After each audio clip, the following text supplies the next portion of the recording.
Saudara, silahkan tonton videonya sampai habis. Jangan lupa like, subscribe, comment, and share.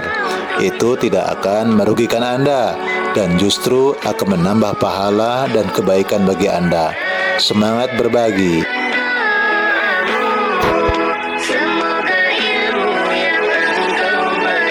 Para jemaah yang dimuliakan oleh Allah, ketika panjenengan masuk masjid, panjenengan memilih tempat yang panjenengan inginkan. Ada yang memilih di dalam, ada yang ingin di saf yang pertama dan berikutnya.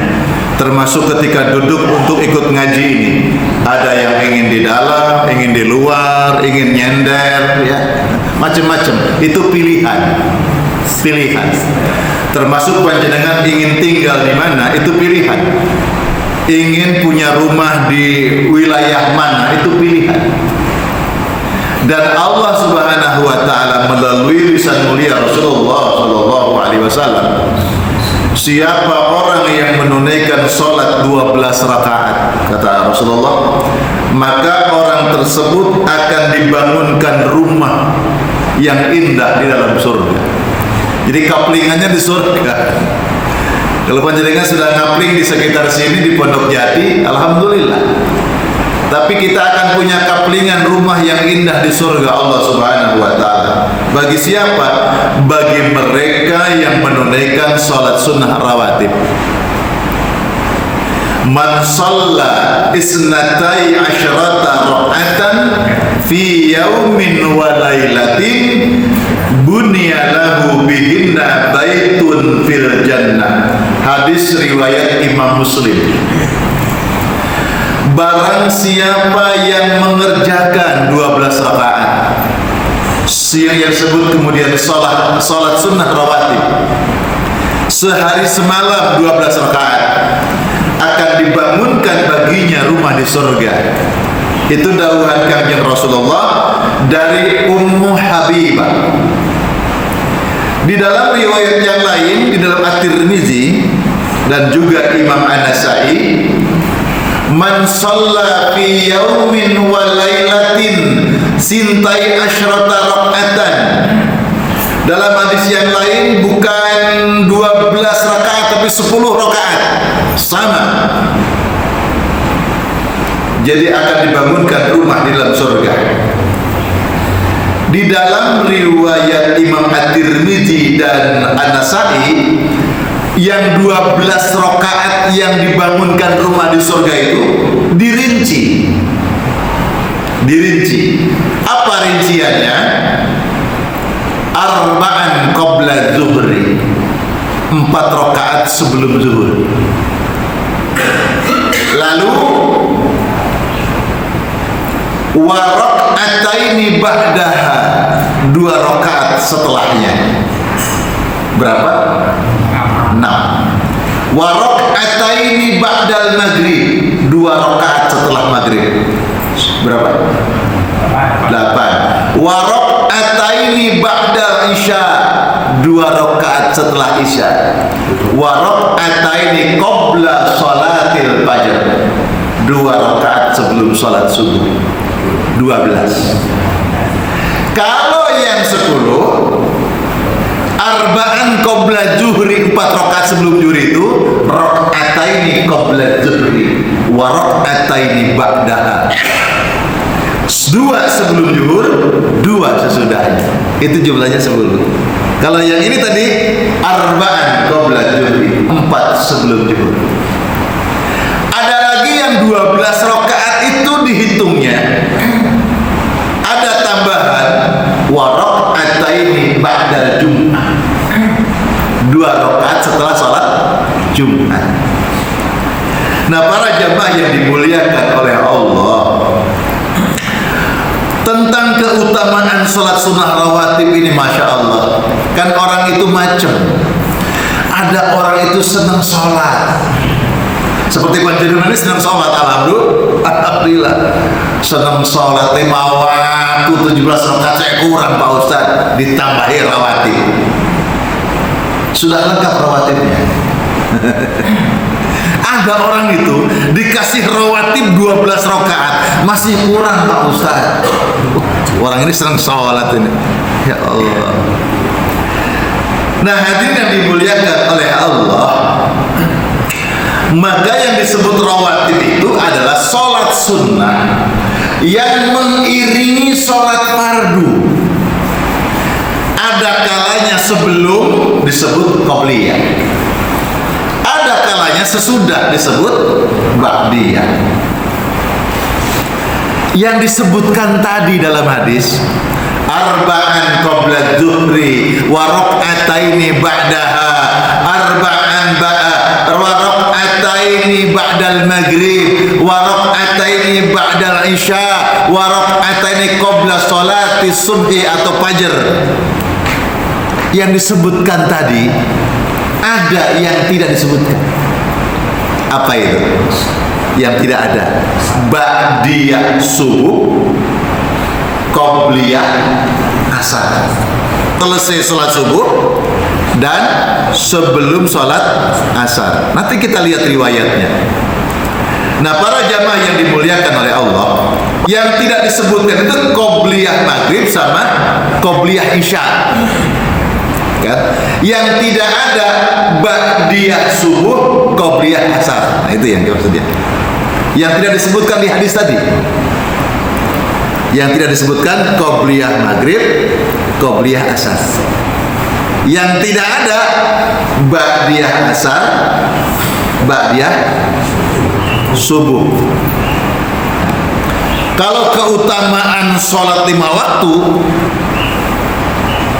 hal-hal yang wajib, yang fardu, tidak terlalu banyak menceritakan tentang keutamaan. Justru yang menceritakan atau menjelaskan tentang bab keutamaan di sholat-sholat sunnah. Sholat 5 waktu ini sudah jaminan ini. Sholat 5 waktu ini sudah sholat pokok. Jangan sampai kita tidak sholat 5 waktu. Wah, ada orang itu sholat sunnahnya getol, sholat fardunya ketinggalan, ditinggal. Tahajud subuh enggak. Jadi keutamaan itu kesenangan, keutamaan sholat tahajud. Tahajudnya yang dikejar, sholat semuanya ditinggal. Kenapa? Karena tidak disebutkan tentang keutamaan sholat fardu itu, tidak terlalu banyak dalil menjelaskan tentang keutamaan. Maksudnya yang namanya sholat fardu tidak usah disebutkan. Orang yang sunnah keutamaannya begitu besarnya, apalagi yang fardu, itu maksudnya, logikanya. Sebagaimana sholat sunnah fajar, qobliyah subuh ini tadi, rakaatan sholatul fajri khairum minad dunya wa ma fiha. Rakaatul fajri khairum minad dunya wa ma fiha. 2 rakaat sholat sebelum subuh, ya, nilai pahalanya lebih baik daripada kekayaan yang panjenengan miliki saat ini. Lebih baik daripada dunia seluruh isinya. Makanya Masya Allah, bangun lebih awal di waktu subuh supaya kita bisa mendapati qobliyah subuh. Jadi kalau di WA itu banyak itu, siapa orang terkaya di dunia gitu. Anekdotnya begitu. Ternyata yang paling kaya orang yang menunaikan 2 rakaat sebelum subuh. Teori. Akhirnya teori. Itu. Masya Allah. Yang kedua, man hafadha ala arba'i raka'atin qabla zuhri wa arba'in ba'daha. Wah, di sini hadisnya 4 rakaat sebelum zuhur, 4 rakaat sesudah zuhur. Memang zuhur itu boleh 4 rakaat sebelum, 4 rakaat sesudah. 4 rakaat sebelum, 2 rakaat sesudah. 2 rakaat sebelum, 4 rakaat sesudah. 2 rakaat sebelum, 2 rakaat sesudah. Boleh. Boleh. Nah, di sini hadis ini punya keutamaan 4 sebelum zuhur, 4 sesudah zuhur. Man hafaza, siapa yang memelihara, menjaga 4 rakaat sebelum zuhur dan 4 rakaat setelahnya, haramallahu 'alan nar. Masya Allah, diharamkan jasad fisik orang ini dari siksa api neraka. Itu salat sunnah doa sudah bisa membebaskan, apalagi yang fardu. Nah seperti itu. Jadi jangan kebalik, sholat sunnah atau fardunya nggak usah. Karena sholat sunnahnya aja udah membebaskan dari api neraka. Apalagi yang fardunya. Para jamaah yang dimuliakan oleh Allah, lalu ada keutamaan yang di sholat riwayat At-Tirmidzi tadi tidak disebut. Apa? Qobliyah asar. Jadi kalau kita bagi ya, sholat sunnah rawatib itu nanti di pembagiannya ada rawatib mu'akkad, ada rawatib ghair mu'akkad.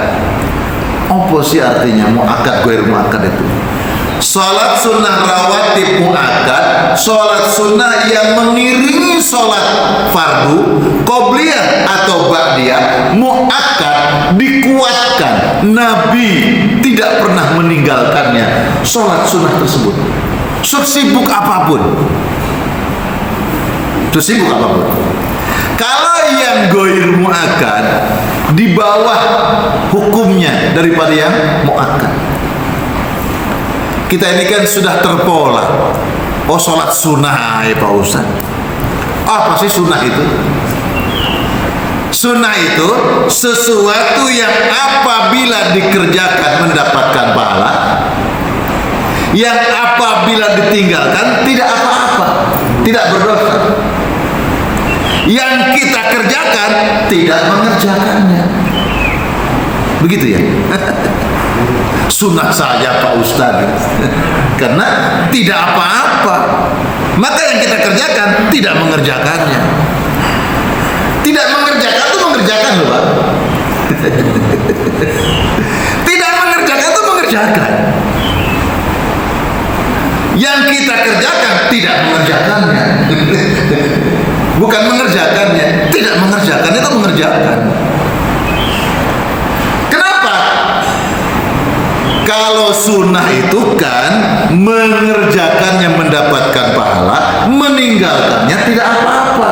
Yang kita kerjakan tidak mengerjakannya karena nggak apa-apa. Kalau yang wajib mengerjakannya mendapatkan pahala, meninggalkannya berdosa. Maka kita berupaya mengerjakannya supaya tidak dosa. Gara-gara karena tidak dosa, tidak apa-apa tadi itu, tidak mengerjakannya. Padahal kita pola ngajinya Pak. Sunnah itu sebuah kemuliaan yang diberikan oleh Allah.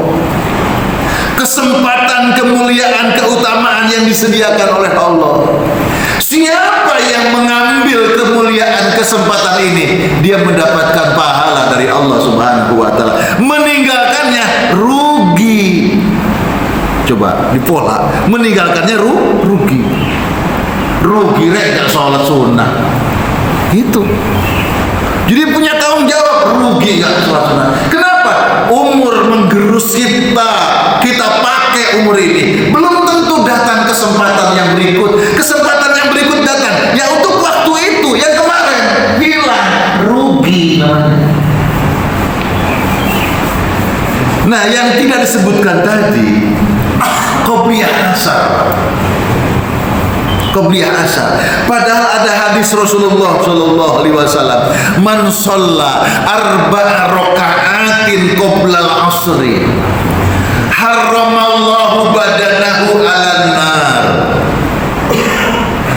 Siapa orang yang menunaikan 4 rakaat sebelum asar, sama seperti zuhur tadi, haramallahu badanahu 'alan nar. Allah mengharamkan baginya neraka. Padahal di hadis yang 12 rakaat tadi, qobliyah asar tidak masuk. Disinilah kemudian para ulama membagi, ada mu'akkad, ada ghair mu'akkad. Yang rakaat tadi. Gitu kan? Atau yang 10 rakaat tadi, 2 sebelum zuhur, 2 sesudah zuhur. Kalau pakai 12 berarti 4 sebelum zuhur, 2 setelah zuhur. Yang 10 rakaat, yang 12 rakaat itu yang disebut dengan mu'akkad. Yang tidak disebutkan seperti qobliyah asar, qobliyah maghrib, disebutkannya di hadis yang terpisah. Qobliyah maghrib itu Bukhari Muslim.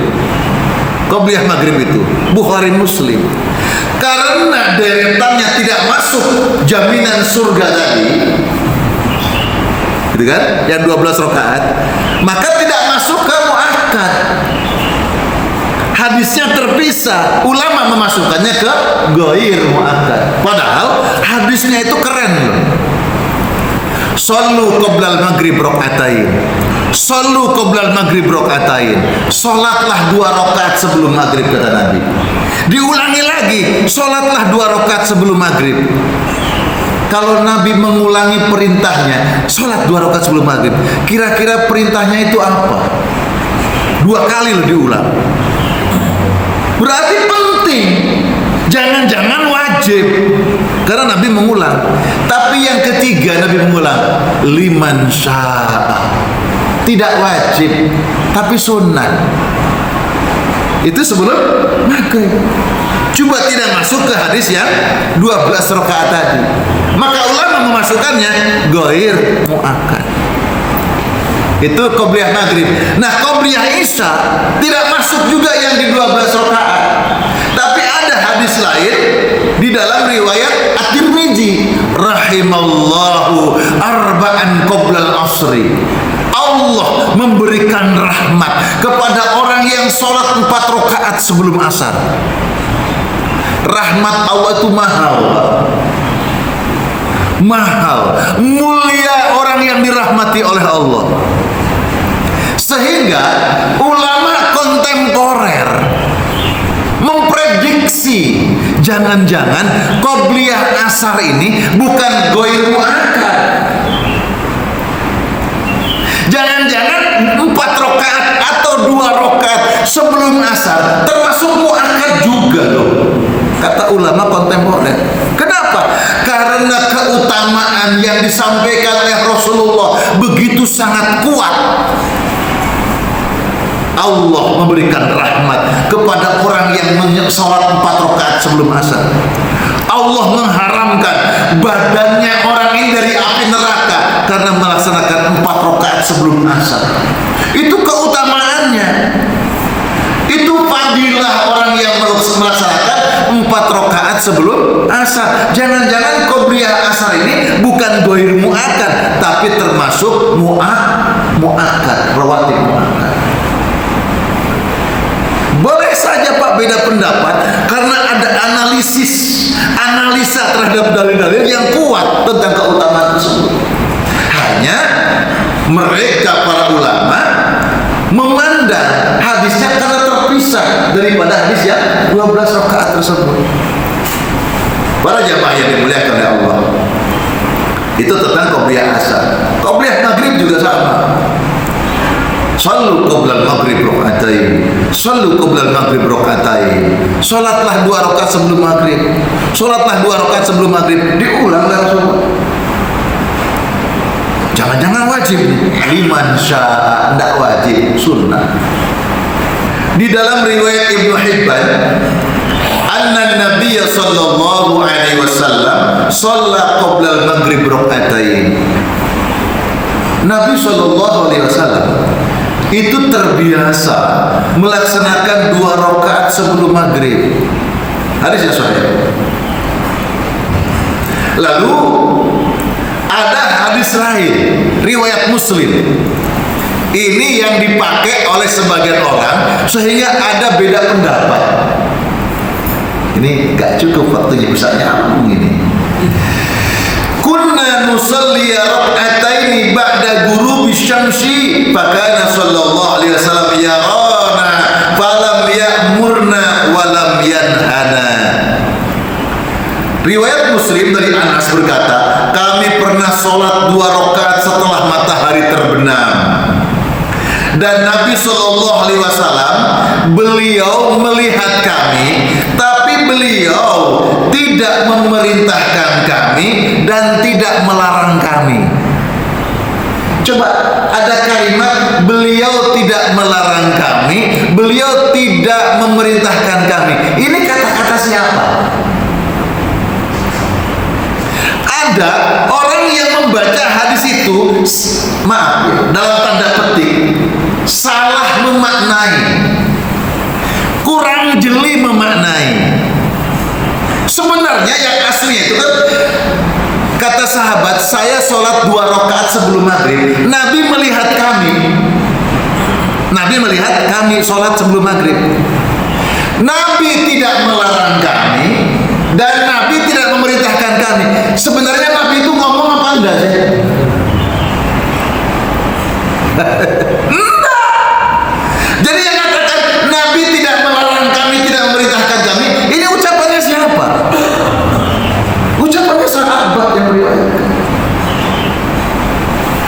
Ini yang suka dipakai oleh orang-orang yang kemudian tidak melaksanakan qobliyah maghrib dengan alasan maghrib itu waktunya pendek.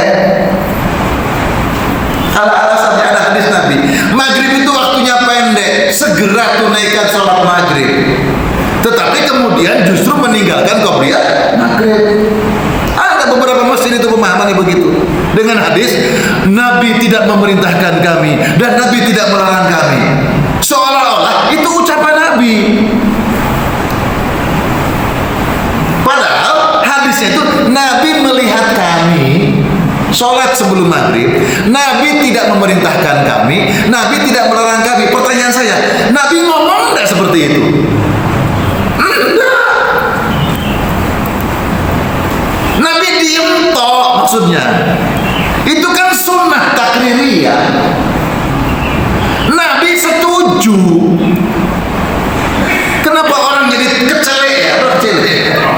Nabi tidak memerintahkan kami, Nabi tidak melarang kami. Seolah-olah Nabi itu abstain gitu. Bukan, Nabi melihat kami, Nabi tidak komentar. Itu aja gampangnya. Kalau Nabi melihat perbuatan sahabat, Nabi tidak komentar, tanda Nabi setuju. Itu kaidahnya begitu. Padahal dalam hadis yang lain tadi sebelumnya, dalam riwayat Ibnu Hibban, Nabi selalu sholat 2 rakaat sebelum maghrib. Kemudian ba'da isya, Masya Allah, man shallal isya al-akhirata fi jama'atin wa shalla 4 raka'atin qabla an yakhruja minal masjid kana ka'adli lailatul qadr. Masya Allah. Barang siapa sholat isya dengan berjamaah, kemudian sholat 4 rakaat sebelum keluar dari masjid, maka yang demikian itu seperti mendapatkan Lailatul Qadar. Oh, panjenengan gue Lailatul Qadar Ramadan niku ente ame, insyaallah 10 terakhir malam ganjil ngantuk dipaksa. Hadisnya loh, sholat 4 rakaat setelah sholat isya berjamaah. Ada berjamaahnya loh ya. Oh, itu seperti saya dewe. Sholat isya berjamaah. Sebelum keluar dari masjid sholat 4 rakaat. Masya Allah, mendapatkan nilai pahala seperti orang mendapatkan Lailatul Qadar. Makanya kajian saya yang dulu, Lailatul Qadar itu tidak mesti bulan Ramadan. Tidak mesti bulan Ramadan. Cuma Lailatul bulan Ramadan, Lailatul Qadar bulan Ramadan itu Lailatul Qadar original. Yang di luar Ramadan jiplakannya. Masya Allah. Para jemaah yang dimuliakan oleh Allah. Lalu Rasulullah Shallallahu Alaihi Wasallam tadi dikatakan, sholat sunnah rawatib itu ada muakkad, ada goir muakkad. Mu'akkad itu Nabi tidak pernah meninggalkannya sekalipun sibuk. Kalaupun dia sibuk sampai-sampai beliau mengkodok. Panjenengan nate ya mengkodok sholat sunnah rawatib. Jangankan rawatib yang 40 tahun lalu ditinggal aja belum dikodok. Bahkan Rasulullah SAW mengkodok sholat rawatibnya itu di waktu yang dilarang. Waktu yang dilarang itu ada berapa? Ada 5. Setelah sholat asar itu dilarang. Setelah sholat subuh itu dilarang. Yang ketiga, saat matahari terbit itu dilarang. Yang kedua, yang keempat, saat matahari tengah-tengah. Saat matahari terbit itu dilarang sampai meninggi. Makanya sholat isya itu sudah meninggi, sudah keluar dari ufuk. Tengah-tengah itu dilarang. Maka zuhur itu sudah condong ke barat. Saat terbenam itu dilarang. Maka maghrib itu betul-betul sudah tenggelam, bukan saat proses. Jadi kalau ini batas matahari tenggelam, nah ini dilarang. Nah ketika sudah ke bawah, nah ini maghrib. 5 waktu yang dilarang. Para ulama berbeda pendapat dengan dalil-dalil yang disampaikan Rasulullah dengan perbuatan Rasulullah. Lalu mereka dengan akal cerdasnya memunculkan pemahaman-pemahaman. Contoh, Rasulullah SAW. Jadi ada sholat, memang ada beda pendapat ulama tentang mengqadha sholat, ya. Mengqadha sholat sunnah maksudnya. Mengqadha sholat sunnah rawatib, ulama Hanafiyah Malikiyah yang masyhur di kalangan Hambali juga, sholat rawatib tidak diqadha. Tidak diqadha. Kecuali sholat sunnah fajar, qobliyah subuh. Jarine gak usah diqadha, tapi nek qobliyah subuh belum melaksanakan boleh diqadha. Dia mengkhususkan qobliyah subuh. Ulama Syafi'iyah ya membagi 2. Ada sholat sunnah itu muaqqat yang dibatasi waktu, ada ghair muaqqat tidak dibatasi waktu. Yang tidak dibatasi waktu tidak ada qadha. Apa yang tidak dibatasi waktu? Sholat gerhana, nggak ada qadha gerhana. Sholat istisqa, minta hujan, nggak ada qadha. Tapi kalau sholat sunnah yang waktunya dibatasi, maka itu boleh diqadha, seperti sholat sunnah rawatib. Jadi ada beda pendapat di kalangan ulama. Jadi kalau ada mengqadha, oh ikut ulama Hanafi, Malik. Oh yang mengqadha ulama Syafi'iyah, termasuk mengqadha sholat fardu. Ada beda pendapat. Nah, cuma kami di sini sampaikan semuanya, dan secara pribadi memang orang tidak sholat fardu ya taubat tetap, tapi diqadha. Berapa lama mengqadha Pak Ustaz? Kalau ingat ya, selama engkau dulu meninggalkan berapa ratus kali sholat misalkan, ya, dicicil kan, sampai terus tobat. Para jamaah yang dimuliakan oleh Allah, Rasulullah itu bersabda, ya, man lam yusalli raq'atail fajri fal yusallihima ba'da ma tatlu'u syams. Barang siapa yang belum atau tidak melaksanakan 2 rakaat sebelum subuh, qobliyah subuh, maka hendaklah ia melaksanakan sholat tersebut, berarti kan qadha, setelah matahari terbit. Jadi setelah, bukan saat terbitnya, setelah terbit mengqadha. tapi nanti akan melihat. Kalau setelah matahari terbit kan memang tidak masalah, tidak dilarang. Yang saya maksud ini adalah ternyata di waktu yang dilarang. Larangan ini Pak beda pendapat. Ada mengatakan larangan itu haram, ada mengatakan hanya makruh. Kalau saya lihat mazhab Syafi'i, Hambali atau NU Muhammadiyah itu hampir sama di sini. Tidak haram, hanya makruh. Tetapi bahkan mengatakan dia pun tidak makruh untuk sholat tertentu. Gitu kan? Jadi waktu yang dilarang sholat itu sebenarnya bukan seluruh sholat. Jadi bukan seluruh sholat. Yang dilarang itu adalah sholat sunnah mutlak saja. Dan itu makruh. Selainnya tidak makruh, boleh. Kenapa kok ada hukum ini? Nah, mari kita riwayatnya. Ada namanya sahabat Qais Sauban. Dia datang di waktu subuh. Ketika masuk ke masjid, sholat subuh sedang dimulai. Artinya beliau telat. Rasulullah imamnya, langsung mengikuti berjamaah. Setelah salam sholat subuh, ya kira-kira zikir sebentar, Qais ini berdiri lagi sholat. Allahu Akbar, sholat 2 rakaat. Lalu selesai sholat ditanya oleh Rasulullah SAW, "As-sholatani ma'an?" Bukankah tadi sholat subuh bersama aku, kata Nabi. Benar ya Rasulullah. Ini lam akun rok'atail fajr. Sesungguhnya tadi kami masuk ke sholat subuh sudah dimulai. Padahal saya belum qobliyah subuh. Maka yang aku kerjakan barusan ini qobliyah subuh yang belum aku kerjakan. Fasakata Rasulullah. Nabi diam.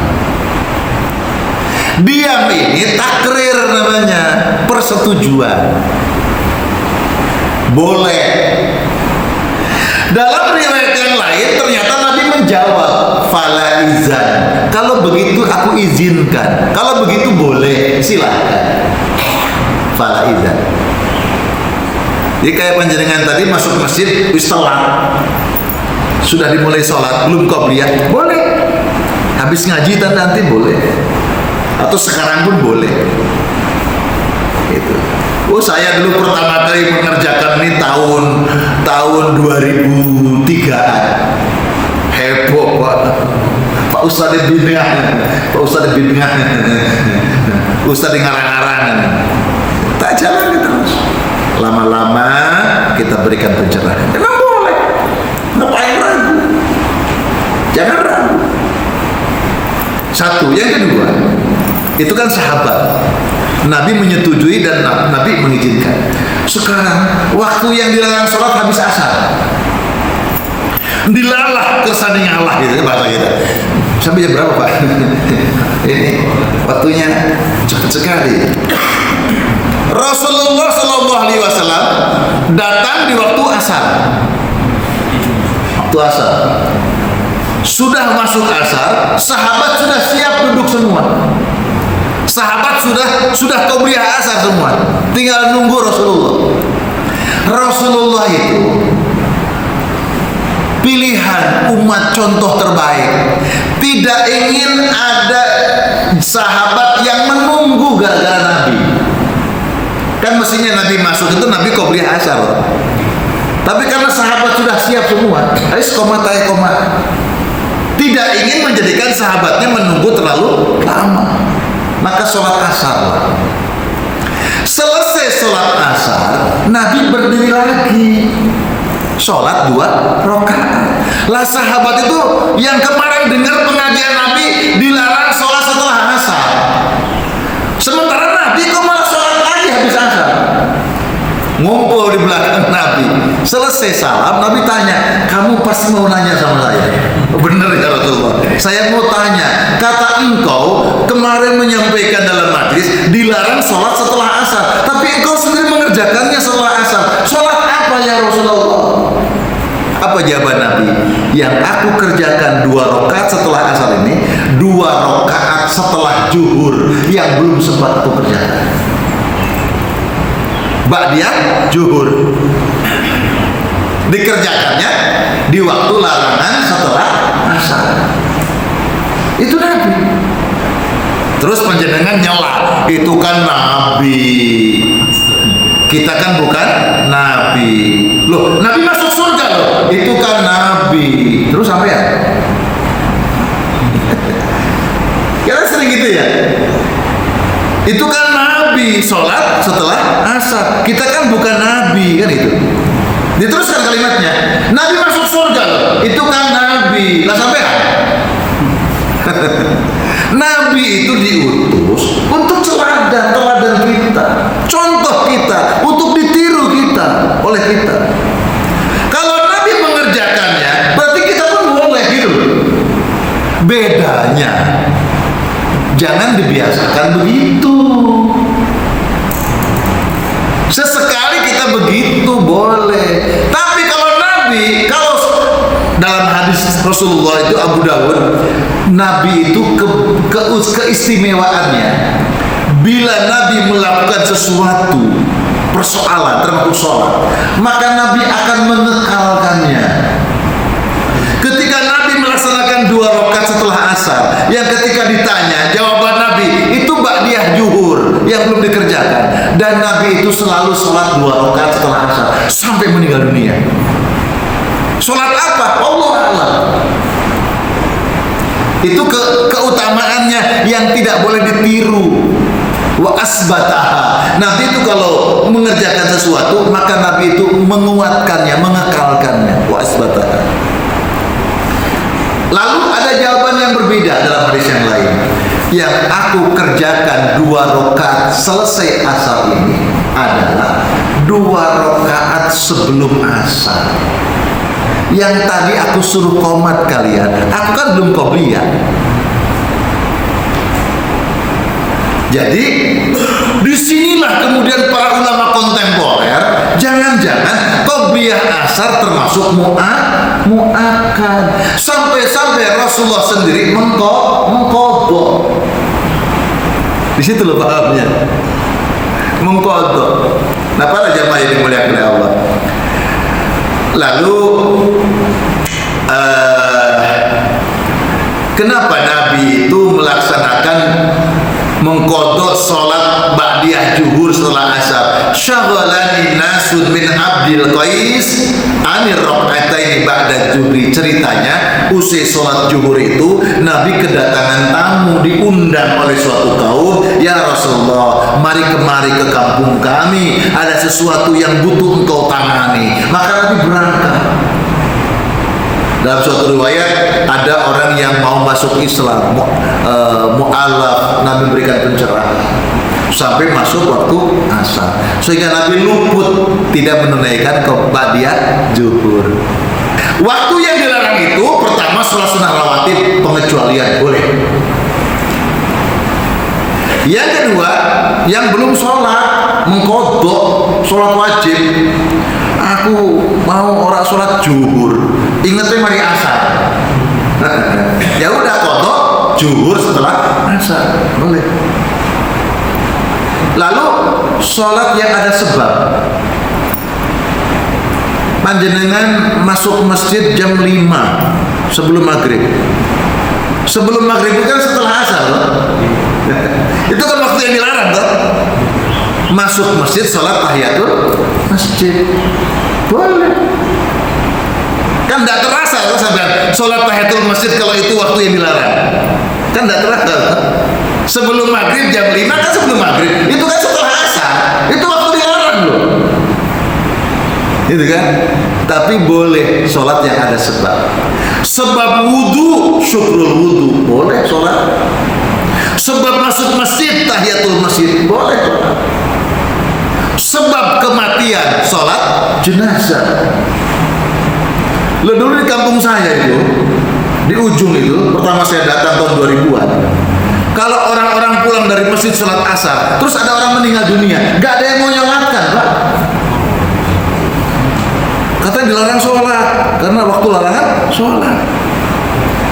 Sehingga hanya saya dengan beberapa orang yang percaya itu yang menyolatkan. Keliru paham sampean itu. Larangan sholat itu pertama itu tidak haram, makruh kalaupun. Dan ini bukan makruh, harus kita sholatkan karena ada sebab. Sopo sing daftar mati habis asar. Gawat. Jadi sebab kematian sholat jenazah boleh di waktu larangan. Ada Pak, ini Ustadz Pak, maaf, tidak saya sebutkan namanya. Jadi dia mengoreksi apa di Mekah itu habis sholat subuh, habis sholat asar, sholat jenazah. Sampai yang pernah haji umroh pernah nyolatkan jenazah habis sholat fardu? Ada yang pernah haji umroh? Setiap waktu di sana sholat jenazah. Bil goib, kadang-kadang bil goib, jenazahnya nggak ada tapi goib. Ada yang memang ada jenazahnya. Habis subuh, habis asar sholat jenazah. Dia bilang itu ngisi pengajian, saya jadi santrinya. Saya itu nggak pernah ikut itu sholat jenazah habis subuh, habis asar. Itu kan dilarang waktunya. Akhirnya saya sebagai santri yang baik, mungkin Pak Ustadz sudah baca kitab ini belum? Saya punya Abu Dawud tebal segini, boleh nanti saya pinjamkan Pak Ustadz, baca di situ. Boleh Pak. Jadi bahkan di Mekah tidak ada waktu larangan sholat khusus Mekah. Nah, khusus Mekah tidak ada waktu larangan sholat 24 jam. Khusus di Mekah, di Madinah masih berlaku. Khusus Mekah. Oleh karena itu di Mekah tawaf kapanpun. Tawaf itu apa? Tawaf itu termasuk sholat loh. Tawaf itu sholat yang boleh bicara. Kalau sholat 5 waktu dan sholat yang sholat namanya sholat, takbir diakhiri salam, ya nggak boleh ngomong. Tapi tawaf itu namanya sholat juga, cuma sholat yang boleh bicara. Jadi setiap waktu kapanpun termasuk sholat yang dimaksud sholat dimulai takbir diakhiri salam. Di Mekah tidak ada waktu larangan sholat. Sholat sunnah itu dikerjakan boleh 4 rakaat sekali salam, boleh 4 rakaat dengan 2 kali salam.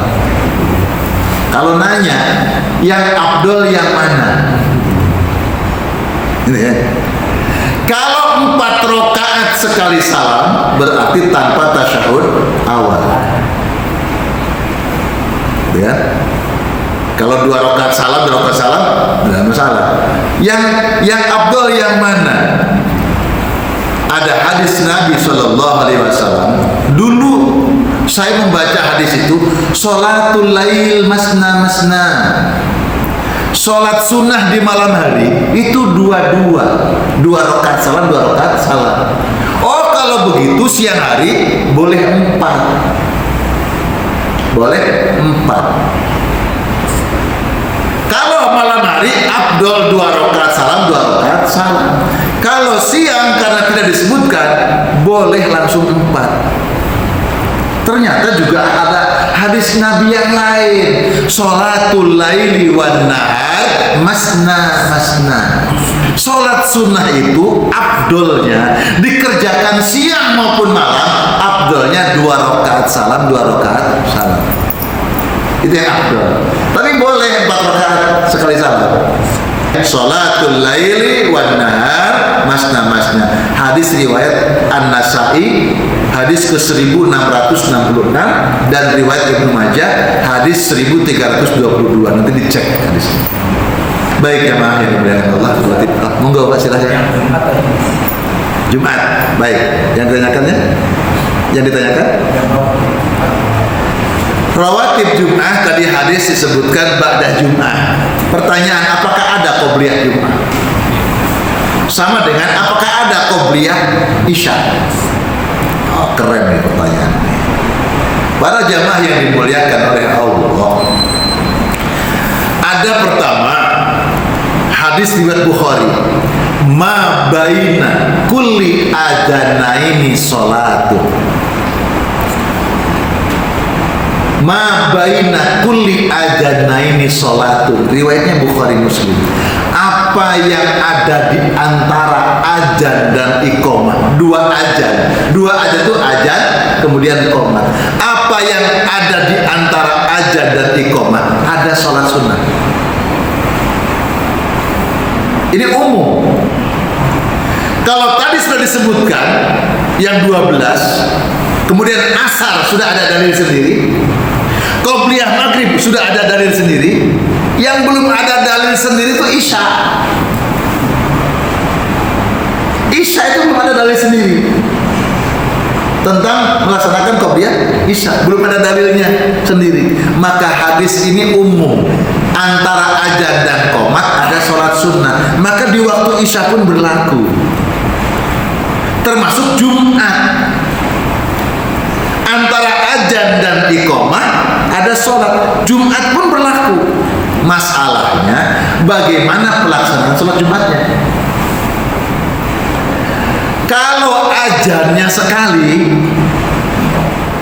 azan sekali itu berarti kan khatib sudah di mimbar, Assalamualaikum warahmatullahi wabarakatuh, imam lenggah duduk azan, berarti tidak ada kesempatan qobliyah.